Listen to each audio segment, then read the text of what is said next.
जय हिंद साथियों, आज के इस क्लास में आप सभी का बहुत बहुत स्वागत है।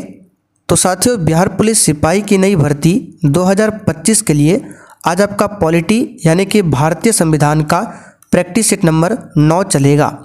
और इससे पहले जो भी प्रैक्टिस सेट आपका छूटा हुआ है, आप लोग बिहार पुलिस के बैच को ज्वाइन कर सकते हैं। यहाँ पर आपको सब क्लास मिल जाएगा, क्लास का PDF, क्लास का नोट्स, सब कुछ मिल जाएगा। इसके बारे में क्लास के लास्ट में बताएंगे। फिलहाल अभी आप लोग क्लास कीजिए। तो शाम के 7:30 बज चुके हैं। फटाफट से आप लोग लाइव चैट के साथ जुड़ जाइए। और साथ ही ये क्लास बिहार पुलिस सिपाही, बिहार पुलिस ड्राइवर दोनों ही इस क्लास को देख सकते हैं।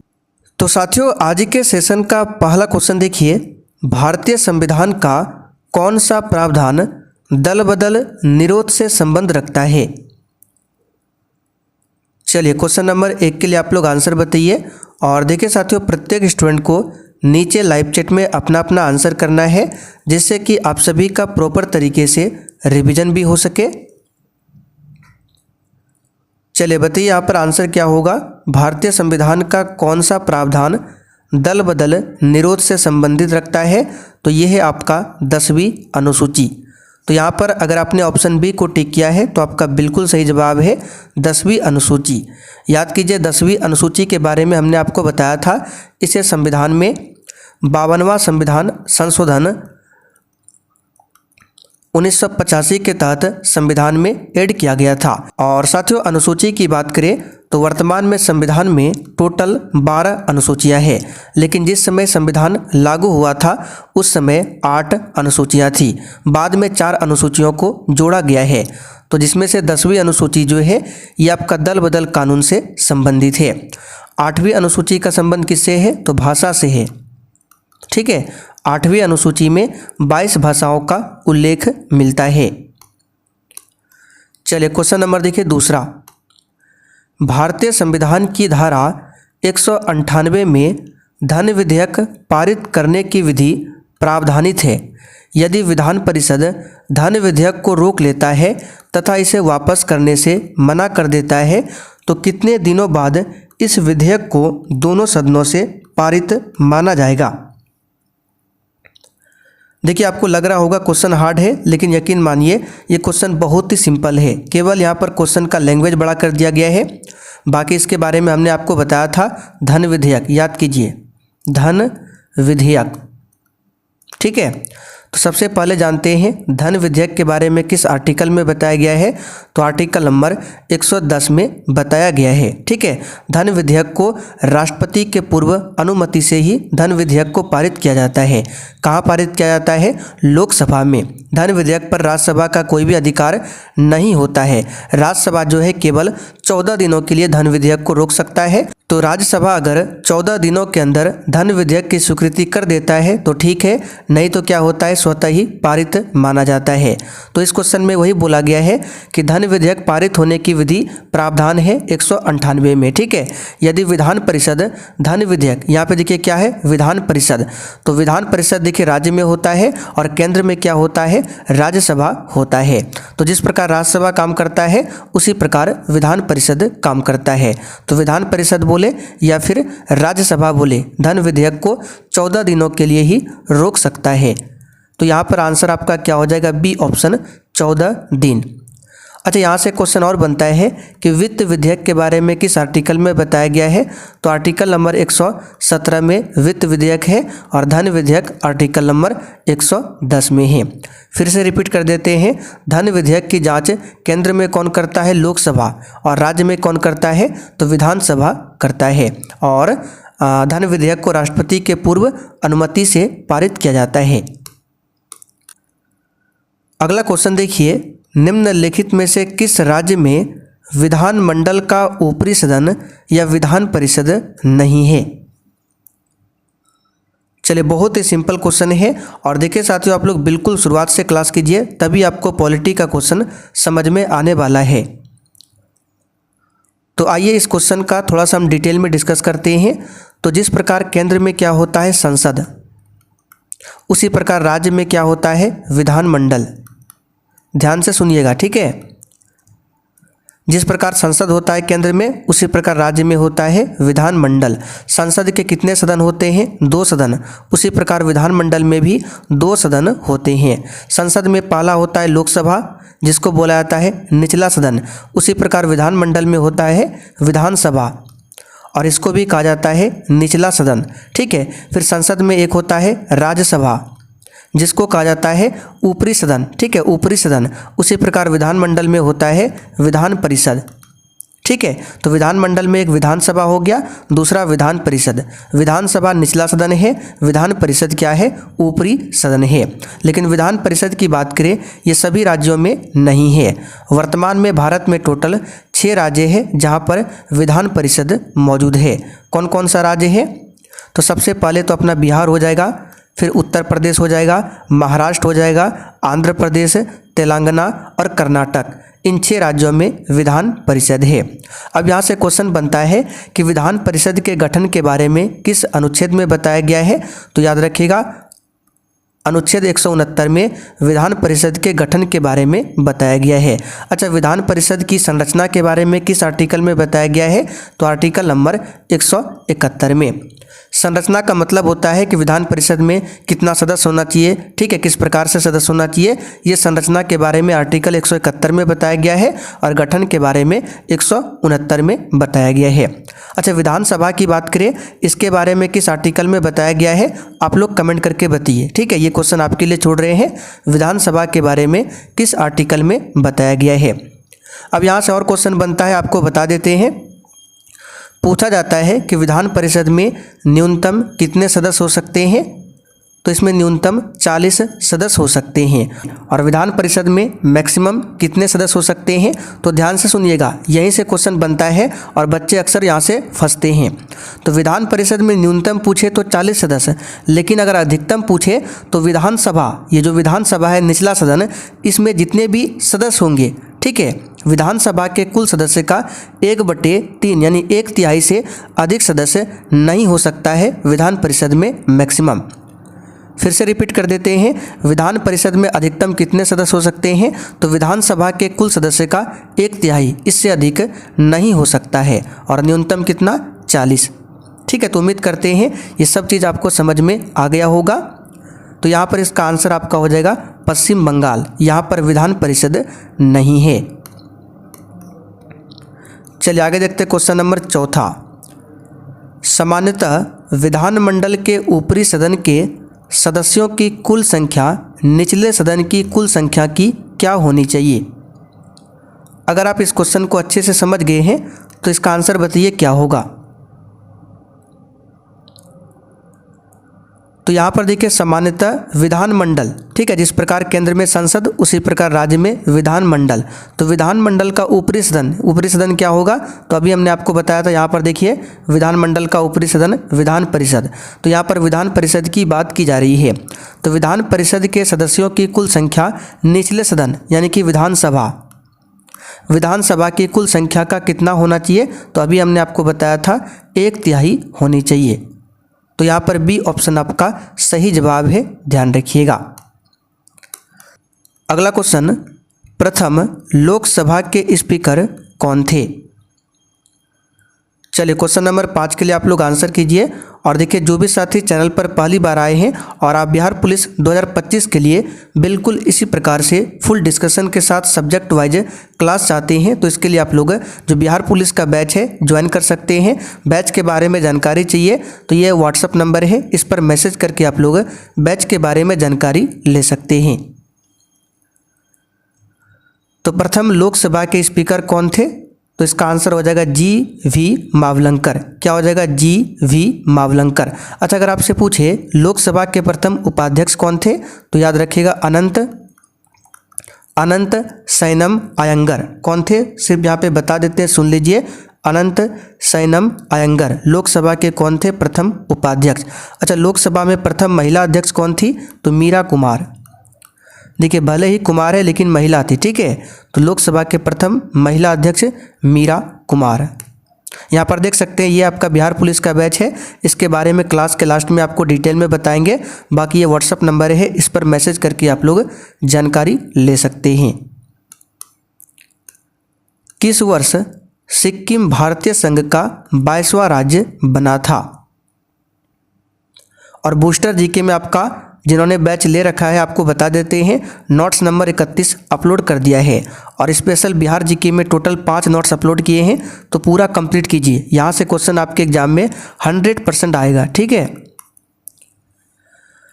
तो ये तो सिंपल सा क्वेश्चन है। सिक्किम भारत का 22वां राज्य बना था, कब बना था? तो 1975 में।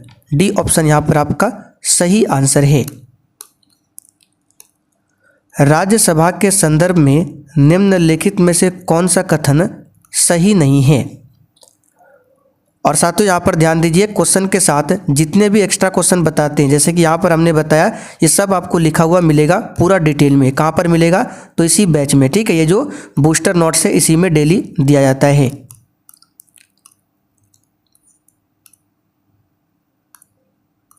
चलिए बताइए इसका आंसर क्या होगा।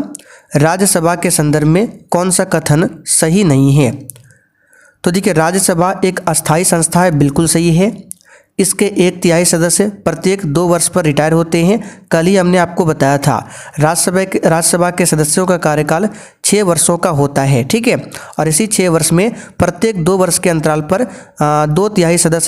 1/3 सदस्य क्या होते हैं?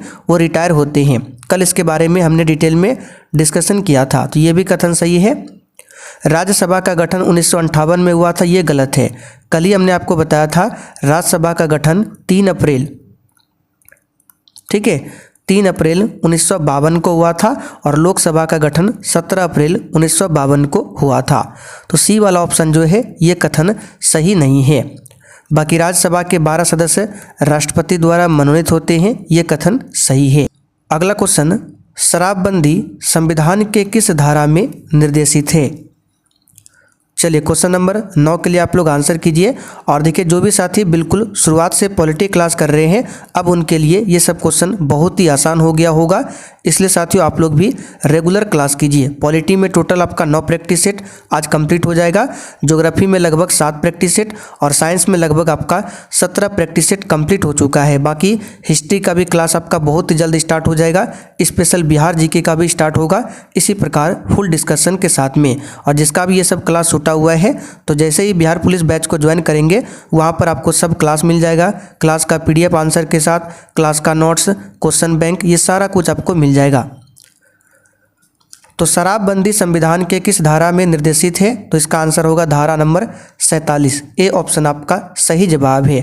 और ये जो है DPSP के अंतर्गत आता है, यानी राज्य का जो नीति निर्देशक सिद्धांत है उसी के अंतर्गत आता है, ध्यान रखिएगा। अच्छा, धारा 37 में क्या है? तो DPSP जो है ये वाद योग नहीं है, यानी कि ये इसका DPSP को सर्वोच्च न्यायालय यानी कि न्यायालय का संरक्षण प्राप्त नहीं है राज्य के नीति निर्देशक तत्वों को, ठीक है। इसके बारे में धारा नंबर 37 में बताया गया है। अच्छा, धारा नंबर 48 में क्या है? तो देखिए ध्यान से सुनिएगा, यहाँ से क्वेश्चन बनता है। तो कृषि एवं पशुपालन को बढ़ावा देंगे राज्य सरकार, इसके बारे में आर्टिकल 48 में बताया गया है। और इसी आर्टिकल 48 में बताया गया है दुधारू पशु पर हत्या पर रोक, ठीक है। दुधारू पशु की हत्या पर रोक इसी आर्टिकल 48 में बताया गया है। तो गौ हत्या बंद किया गया है इसी आर्टिकल 48 के तहत, चूँकि गौ जो है दुधारू पशु है, तो दुधारू पशु पर हत्या पर रोक है धारा नंबर 48 में, ध्यान रखिएगा। एक यहाँ से क्वेश्चन आता है 48A, ठीक है। 48A में क्या है? तो पर्यावरण एवं वन जीव का संरक्षण करना, ये 48A में बताया गया है। आर्टिकल 50 में क्या है? तो कार्यपालिका एवं न्यायपालिका का पृथक्करण किया गया है धारा नंबर 50 में। तो ये सब क्वेश्चन ध्यान रखना है। भारतीय संविधान का कौन सा अनुच्छेद राज्यों में संवैधानिक तंत्र के असफल होने की स्थिति में राष्ट्रपति शासन का प्रावधान करता है?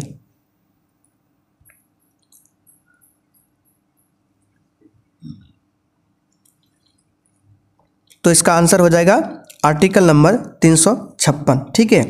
भारत के संविधान में 3 तरह के आपातकाल है। एक है 352 जिसमें राष्ट्रीय आपातकाल है और ये देश में 3 बार लागू हो चुका है। पहला बार 1962 में लगा था, दूसरा 1971 में तीसरा 1975 में। तो ये हो गया राष्ट्रीय आपातकाल। 356 में राष्ट्रपति शासन है, राज्यों में राष्ट्रपति शासन। देखिए राज्यों में राष्ट्रपति शासन का मतलब क्या होता है, राज्य में राज्यपाल का शासन। चूँकि राज्यपाल की नियुक्ति कौन करता है, राष्ट्रपति, तो इनडायरेक्टली बोल सकते हैं राज्य में राष्ट्रपति शासन। ठीक है, तो आर्टिकल नंबर 356 जो है ये सबसे अधिक बार कहाँ पर लगा है, तो याद रखिएगा उत्तर प्रदेश में। अब यहाँ पे मणिपुर भी आ गया है, तो लगभग बराबर ही है। मणिपुर और उत्तर प्रदेश में सबसे अधिक बार राष्ट्रपति शासन लागू हुआ है। ठीक है, पहली बार ये आर्टिकल 356 यानी राष्ट्रपति शासन कहाँ पर लगा था, तो पंजाब में। अच्छा, आप लोग कमेंट करके बताइए बिहार में राष्ट्रपति शासन पहली बार कब लागू हुआ था। संविधान सभा के संवैधानिक सलाहकार कौन थे। चलिए सिंपल सा क्वेश्चन है, बेनेगल नरसिंह राव यानी कि BN राव। जो क्वेश्चन आसान होगा उसमें समय नहीं देंगे। निम्नलिखित में से कौन सी एक समिति ने नागरिकों के मूल कर्तव्य को 1976 में सम्मिलित करने की अनुशंसा की थी। तो देखिए 1976 में हुआ था 42वां संविधान संशोधन। और मौलिक कर्तव्य के बारे में कई बार बता चुके हैं। इसको रूस देश के संविधान से लिया गया है और इसको 42वां संशोधन 1976 में जोड़ा गया था सरदार स्वर्ण सिंह समिति के सिफारिश पर। बलवंत राय मेहता समिति पंचायती राज से संबंधित है। इसका गठन 1957 में हुआ था। अशोक मेहता समिति, इसका भी संबंध पंचायती राज से है। चलिए आगे देखते हैं क्वेश्चन नंबर 13।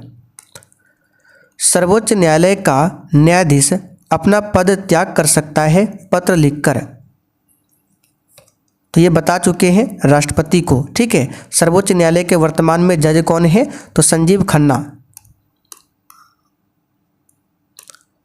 संविधान के किस अनुच्छेद में देवनागरी लिपि में हिंदी को राजभाषा घोषित किया गया है। चलिए बताइए इसका आंसर क्या होगा। तो ये हो जाएगा आर्टिकल नंबर 343। चलिए आगे देखते हैं, बिहार राज्य का विभाजन कर झारखंड राज्य कब बनाया गया। सिंपल सा क्वेश्चन है, 15 नवंबर 2000 को बनाया गया था। चलिए आगे देखते हैं क्वेश्चन 16। जुलाई 1968 में गेहूं क्रांति नामक एक विशेष डाक टिकट किसने जारी किया था। देखिए जो क्वेश्चन बताने लायक रहेगा उसका पूरा डिटेल में डिस्कशन किया जाएगा। बाकी नॉर्मल क्वेश्चन है ये सब। इसका आंसर होगा इंदिरा गांधी, बी ऑप्शन सही है। चलिए आगे देखते हैं, केंद्रीय सांख्यिकी संगठन यानी कि CSO का मुख्य कार्य क्या है। बताइए CSO का मुख्य कार्य क्या है। इसका मुख्य कार्य होता है राष्ट्रीय आय के अनुमानों का संग्रह करना। पंचायती राज व्यवस्था कब संवैधानिक संस्था बनी थी। अब यहाँ पर भी बहुत सारे बच्चे कन्फ्यूज कर जाते हैं। किसी को लगता है 1992 होगा, किसी को लगता है 1993 होगा। तो देखिए संवैधानिक संस्था की बात करें तो पंचायती राज सबसे पहले हम देख लेते हैं। पंचायती राज को संवैधानिक दर्जा जो मिला था वो मिला था 73वां संविधान संशोधन। ठीक है, जो कि हुआ था 1992 में। तो 73वां संशोधन कब हुआ था, 1992 में। और इसी के तहत पंचायती राज को संवैधानिक दर्जा मिला था। लेकिन ये जो संविधान संशोधन है लागू कब हुआ था, तो 24 अप्रैल 1993 को लागू हुआ था। यानी पंचायती राज जो है 24 अप्रैल 1993 को लागू हुआ था। पंचायती राज को दर्जा मिला था 73वां संशोधन 1992 के तहत। अब क्वेश्चन देखना है क्या बोल रहे हैं, पंचायती राज व्यवस्था कब संवैधानिक संस्था बनी थी। तो ये बना था 1992 में। तो आंसर हो जाएगा 1992। अगर लागू पूछे तो 24 अप्रैल 1993। इसलिए हम लोग 24 अप्रैल को क्या मनाते हैं, पंचायती राज दिवस। राष्ट्रपति डॉक्टर APJ अब्दुल कलाम की आत्मकथा का शीर्षक क्या है। चलिए बताइए। तो ये है विंग्स ऑफ फायर। ये किसकी आत्मकथा है, डॉक्टर APJ अब्दुल कलाम की।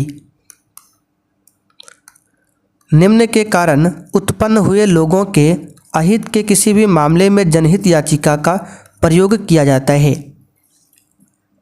तो जनहित याचिका, इसके बारे में डिटेल में आगे हम बताएंगे। तो फिलहाल इसका आंसर याद रखिएगा, किसी सार्वजनिक कर्तव्यों को भंग होना, कानून का उल्लंघन करना, संवैधानिक प्रावधानों का उल्लंघन करना, यानी कि यहाँ पर सही हो जाएगा इनमें से सभी। राज्य में राष्ट्रपति शासन का अर्थ है राज्य में किसका शासन है? तो अभी हमने आपको बताया था राज्य में राष्ट्रपति शासन का मतलब होता है राज्य में राज्य के राज्यपाल का शासन। चूँकि राज्यपाल की नियुक्ति राष्ट्रपति करते हैं तो आंसर क्या हो जाएगा, राज्य का राज्यपाल। और राष्ट्रपति शासन के बारे में आर्टिकल नंबर 356 में बताया गया है। निम्न में से कौन मौलिक अधिकार नहीं है? चलिए बताइए इसका आंसर क्या होगा। तो धार्मिक स्वतंत्रता का अधिकार ये आर्टिकल नंबर 25 से लेकर 28 तक में है। समानता का अधिकार आर्टिकल 14 से लेकर 18 तक में है। ये सब हम डिटेल में डिस्कशन कर चुके हैं। बाकी विचारों की अभिव्यक्ति का अधिकार ये आर्टिकल 19 1A में दिया गया है। समान कार्यों के लिए सभी पुरुषों एवं सभी महिलाओं का समान वेतन का अधिकार ये आर्टिकल नंबर बताया गया है किसमें, तो ये 39D में बताया गया है। और ये किस में आता है 39D, तो ये राज्य का नीति निर्देशक तत्व में आता है। तो ये जो है मौलिक अधिकार नहीं है। मौलिक अधिकार 12 से लेकर 35 तक में है, लेकिन यहाँ तो क्या है आपका 39D है, यानी 35 से ऊपर है। तो हम जानते हैं 36 से लेकर 51 तक क्या है, राज्य का नीति निर्देशक तत्व, जो कि आयरलैंड देश के संविधान से लिया गया है। तो ये मौलिक अधिकार नहीं है। मध्य प्रदेश की एक आदिवासी महिला सर्वोच्च न्यायालय को यह टेलीग्राफ करती है कि पुलिस ने उसे गैर कानूनी ढंग से हिरासत में रखा हुआ है। सर्वोच्च न्यायालय निम्न में से कौन सा रिट जारी करेगा ताकि महिला का कल्याण हो सके? देखिए, पुलिस किसी भी व्यक्ति को गिरफ्तार करता है तो उस व्यक्ति को मजिस्ट्रेट के सामने, यानी कि सर्वोच्च न्यायालय या फिर हाई कोर्ट हो गया, कहीं भी उसको न्यायाधीश के सामने लाना पड़ता है। तो देखिए, आर्टिकल 32 के तहत सुप्रीम कोर्ट जो है 5 प्रकार के रिट जारी करते हैं और आर्टिकल 226 के तहत हाई कोर्ट रिट जारी करता है। तो ये सब क्या है, रिट है। बंदी, प्रत्यक्षीकरण, उत्प्रेषण लेख, परमादेश, अधिकार परीक्षा, ये सभी रिट है। तो यहाँ पर इसका आंसर हो जाएगा बंदी प्रत्यक्षीकरण। भारत का राष्ट्रीय गीत कौन सा है? ये तो नॉर्मल सा क्वेश्चन है, वंदे मातरम है। इसके रचयिता कौन है? बंकिम चंद्र चटर्जी। वंदे मातरम को पहली बार 1896 में कांग्रेस के कलकत्ता अधिवेशन में गाया गया था और इस कलकत्ता अधिवेशन की अध्यक्षता किया था M रहीमतुल्ला सयानी ने। भारत के राष्ट्रगान के रचयिता कौन है? तो हो जाएगा रविंद्रनाथ टैगोर। कौन हो जाएगा? रविंद्रनाथ टैगोर। अच्छा, राष्ट्रगान को पहली बार कब गाया गया था? तो 1911 में कांग्रेस के कलकत्ता अधिवेशन में गाया गया था 1911 में। और इस अधिवेशन की अध्यक्षता किसने किया था? तो विशन नारायण धर ने। किसने किया था? विशन नारायण धर ने। तो चले साथियों, आज का प्रैक्टिस सेट आपका यहीं पर कंप्लीट होता है। अब जिस भी साथी को बैच के बारे में जानना है आप लोग बने रहिए, बाकी जिनको पता है अब आप लोग छोड़कर क्लास जा सकते हैं। तो यहाँ पर देख सकते हैं ये है आपका बिहार पुलिस का बैच। आपको ज्वाइन कैसे करना है? तो सबसे पहले देखिए, आपको प्ले स्टोर पर चले जाना है और सर्च करना है सक्सेस वर्ल्ड MCQ। आपको जूम करके दिखा देते हैं। देखिए, सक्सेस वर्ल्ड MCQ आपको सर्च करना है। सर्च करके अपने मोबाइल में इसको इंस्टॉल कर लीजिएगा और इंस्टॉल कर लेने के बाद इस प्रकार से इंटरफेस शो होगा। यहाँ पर आपको ऑल कोर्स पर क्लिक करना है और ये ऊपर वाला बैच आपका बिहार पुलिस का है, तो बाय नाउ करके यहाँ पर इस बैच को आप लोग परचेज कर सकते हैं। बाकी बैच में देख सकते हैं सब कुछ लिखा हुआ है, क्या क्या मिलेगा। और भी डिटेल में आपको जानकारी चाहिए कि बैच के अंदर क्या क्या है, तो व्हाट्सएप पर मैसेज कीजिए, आपको इसके बारे में बता देंगे।